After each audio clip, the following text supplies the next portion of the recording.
Bonjour, comment ça va? Je suis bien. Je m'appelle Andrea Vella et aujourd'hui je voudrais partager les contes africains, les rois et ses enfants avec vous. Vous êtes prêts?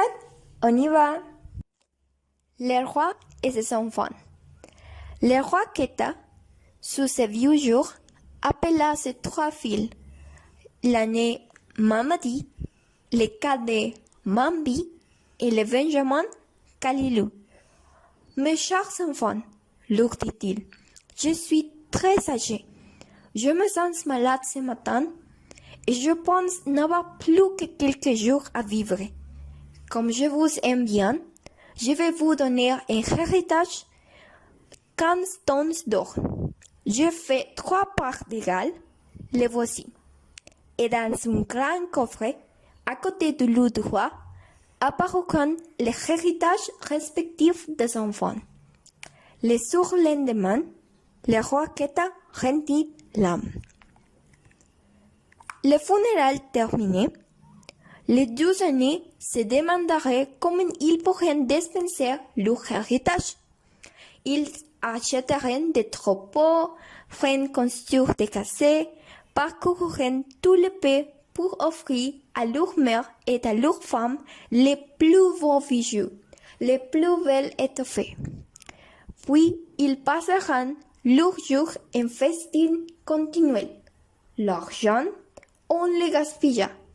C'était à celui qui organiserait les plus belles fêtes, aurait les plus beaux tam-tams. Un jour, la mère de Mamadi et de Mambi rendirait visite à la mère de Kalilou. Elle se moquerait d'elle et la ridiculisaient en constant qu'elle ne profitait pas de l'héritage de son fils. Après le départ des 2 femmes, la mère de Kalilou, furieuse, se rendit aussitôt chez son fils. « Fils ingrate, cria-t-elle, tu ne m'offres jamais de cadeaux, tu n'organises jamais de fêtes. Vois un peu comment vivent tes 2 frères. Prends ton exemple sur eux. » Et les fondit en larmes. Kalilou ne répondit rien, mais partit dès le lendemain matin en voyage.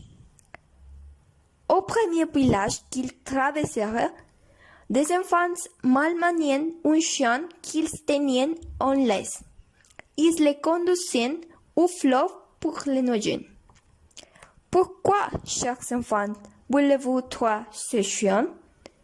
Il a dévoré la viande du fils du roi. Prenez cette poignée d'or et vendez-moi votre chien. » Les enfants, qui ne s'attendaient pas à parler au vent, ne résistent pas un seul instant. Et Kalilou continua sa route, accompagné du chien. En entrant dans un deuxième village, il aperçut de petites filles qui pendaient un chat.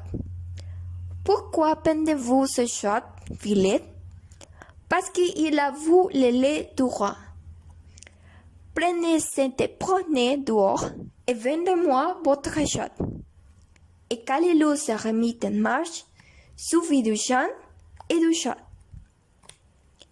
En entrant dans un troisième village, il vit un chasseur qui allait tuer une voiture. « Pourquoi, chasseur, veux-tu tuer ces voitures? »« Parce qu'il dévorait les oiseaux du roi. »« Tiens, voilà une poignée d'or et donne-moi ton voiture. » Et Kalilou, accompagné du chien, du chat et du voiture, à qui il avait sauvé la vie, reprit sa route. Ils arrivaient bientôt dans un espace désert où l'on remarquait simplement une grotte. « Homme, dit la voiture, ici mon logis. Entrez dans cette caverne. Ne crains rien. » Tous y pénétrèrent. Sur un perchoir, on était juché le roi des voitures entouré de sujets. Grand chef des voitures, cria le rapace. Je te présente l'homme qui m'a sauvé la vie. Il méritait une récompense. Laquelle? Il méritait l'anneau. Le chef de voiture quitta son superbe perchoir, vint se poser auprès de Kalelou, ouvrit son énorme bec et dit « Homme, sous ma langue se trouve un bague magique. Prends-la, je t'en fais cadeau. Chaque fois que tu désireras quelque chose, dis-le. Ton vœu sera tout de suite exaucé. Mais surtout, ne perds jamais cet anneau. » Kalou prit l'anneau et répondit « Je te remercie beaucoup, chef de voiture. Je désirais rentrer de suite au village. » Il avait à peine terminé sa phrase qu'il fut chez lui. Sa mère vint le voir, le traita à nouveau d'enfant ingrat et se remit à pleurer. Kalou sortit de la case, prit son anneau et dit « Je désirais être le chef d'un grand village et avoir un riche palais comme habitation. » Un bacam épouvantable se fit entendre.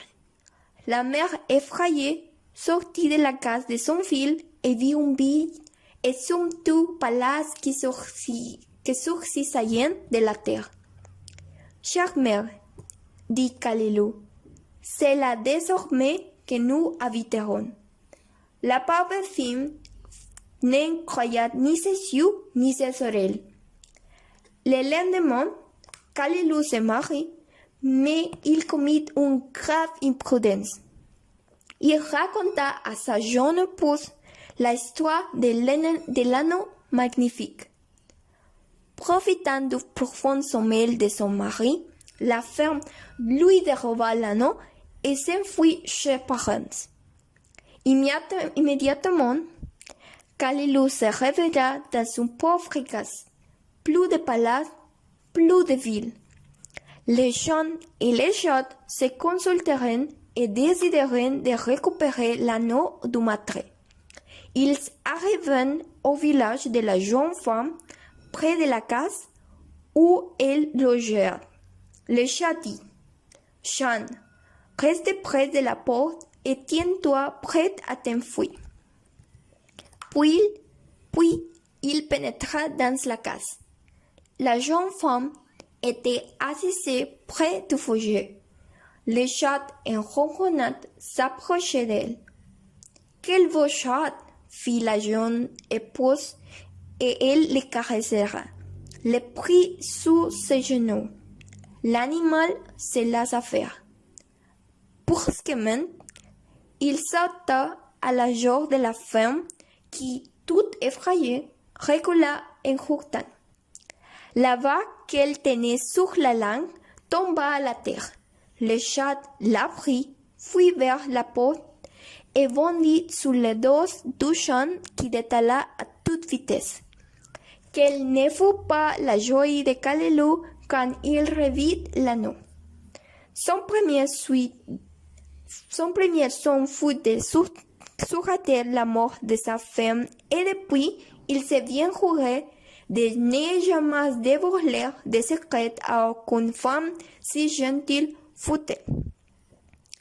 Et c'est tout. Merci pour votre attention. Au revoir.